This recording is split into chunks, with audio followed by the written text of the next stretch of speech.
We've all been transported to worlds beyond our wildest imagination with books. But books are also a great vehicle to get together and exchange ideas. Welcome to Books du Jour. Come and join our authors at the table.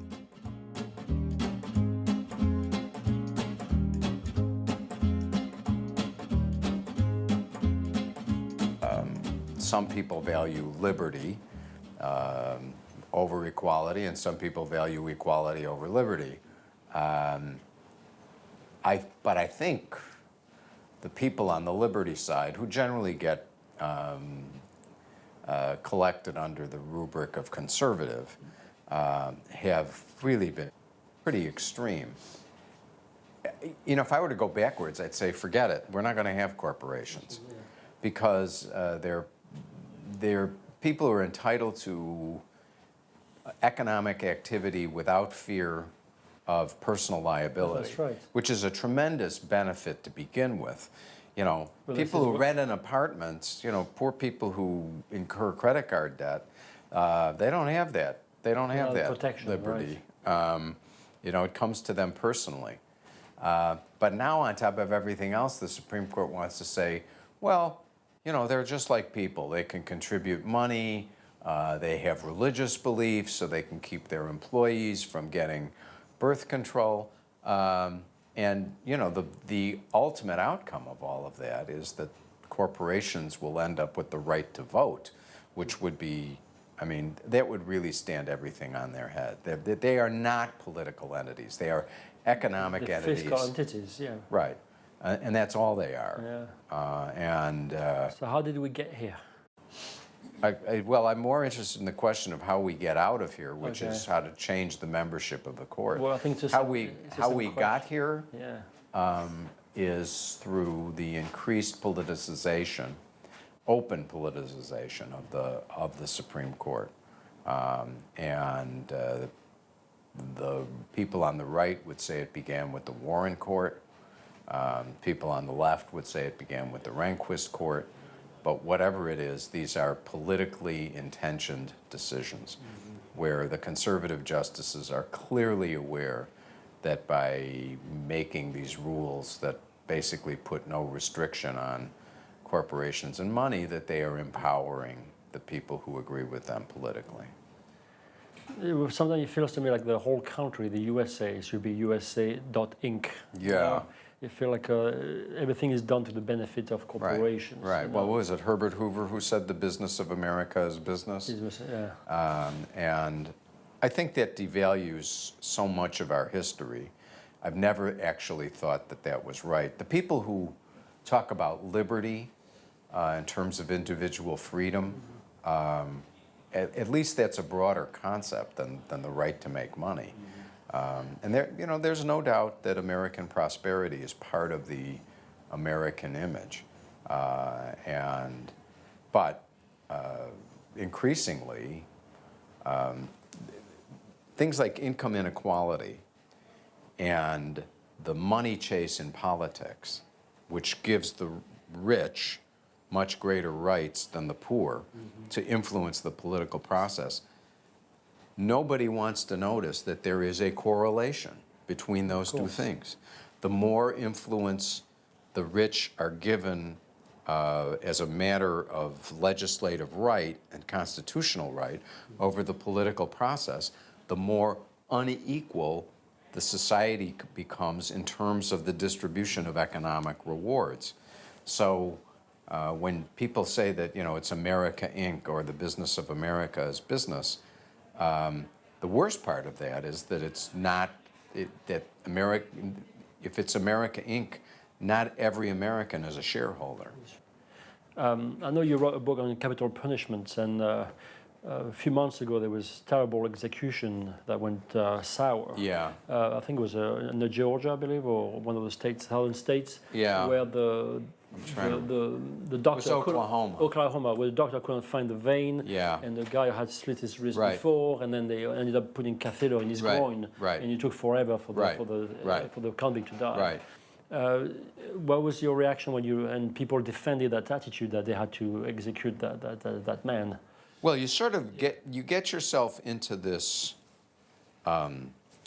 box, if I will, can, once you say you're going to have capital punishment. Yeah. And the notion that it is not an incredibly cruel thing to execute somebody is, you can't really pass that off with a straight face. Now, it's also a very cruel thing to imprison somebody. But killing another human being and telling that person for years, we're going to execute you. Every day when you get out of bed, you better remember that we're going to execute you, and we're going to execute you pretty soon. We're going to take you down that hall, and we're going to pump your veins full of poison and kill you.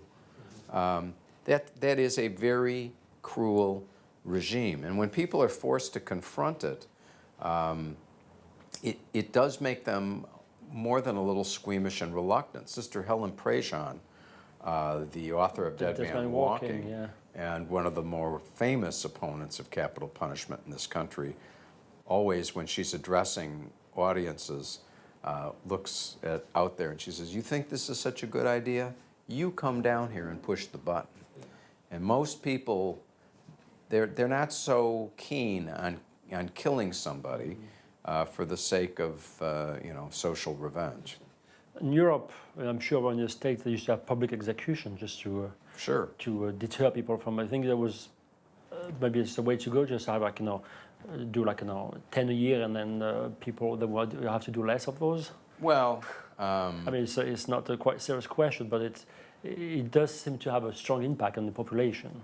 It has an impact, but it's not a deterrent to murder, because most murderers are not thinking about the consequences.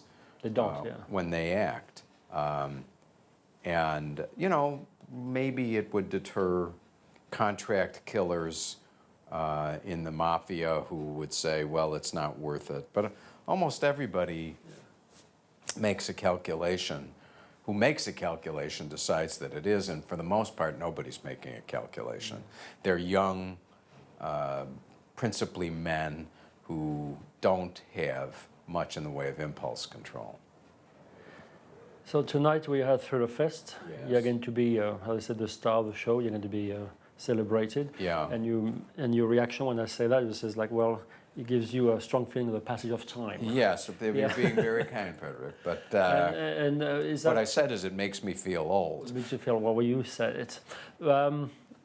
Is it changing your attitude towards life and how you approach it? Are you more reflexive now? Can't you start being more cynical about life, or use more openness? Well, all of it. I think, as we all get older, our attitudes toward life change. That's right. I'm a grandfather now, and okay. So that plants your flag in the future with the recognition that you're not going to be around for all of it. No one is, right? Right, none of us are. That's right. But that is, of course, the deepest and most fundamental human dilemma, is that we're here only temporarily. So, yeah, the sense of the beating of time's wings is with me, and I'm doing more different things as a writer, as well as trying, to write more. I was going to ask you the topic you feel like you have to write now. You have to tackle.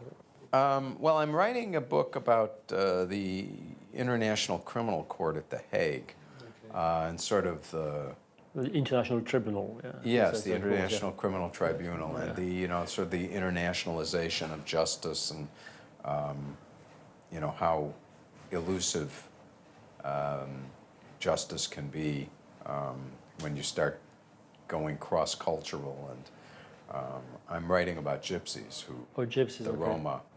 The Romans? Yeah. Roma. The Roma, from Romania and Hungary, who are probably right now the most scorned of the peoples on earth. And you're talking about European ones or American? European. European Roma. So. They was talking about international justice. There's a big movement to still hunt the ex-Nazi. And they just found one living in Ohio, and he's 89 years old, and he managed his whole life to live in hiding.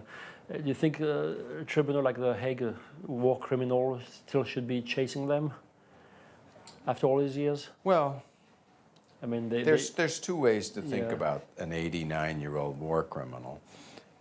One is, what's the point? Certainly, if I was his defense lawyer, that's what I would be arguing. The other is, he got a full life when his victims did not. And nobody is too old to be brought to justice. So, and of course, the war crimes that somebody like this would be accused of are grave, really grave. Yeah. So, I don't know how I would sort that one out if I had to make I was just asking a question because you seem to. I probably would err on the side of prosecution. You would, just because of the principle that they did the crime, right? Well, it's the gravity of the crime. Yeah. How does anybody make up for it? Now, if you told me that that this person had lived the life of a priest and had spent the rest of his life trying to help humanity, I probably would feel a little differently about it.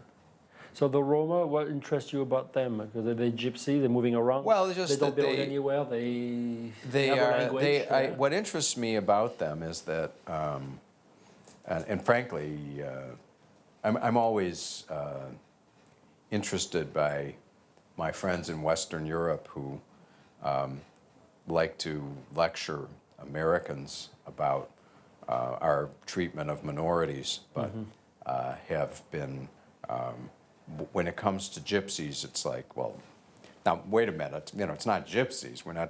They bring all of this on themselves, which is, of course, what Americans would have told you about African Americans 50 years ago. So that's some of it, but and the fact that the gypsies, who are isolated from virtually every society in which they live, they have chosen that role. So thinking about their position and their culture, it's wonderfully complex, and it's a very full topic. Sure. Especially, I mean, the Nazi went after them. All the countries. Oh yes, the Nazis killed them. Yeah, that's right. But everybody hates them. Yes. Wherever they go, they're despised, and yet they choose their life as outsiders. So it's quite a rich topic. Thank you for being on Books du Jour again, and I'll always love sharing the thought or two with you. You're nice. Thank you, Frederic. And I wish you all the best with the next book on the Hague and the Roma. Thank you, Frederic. Appreciate it.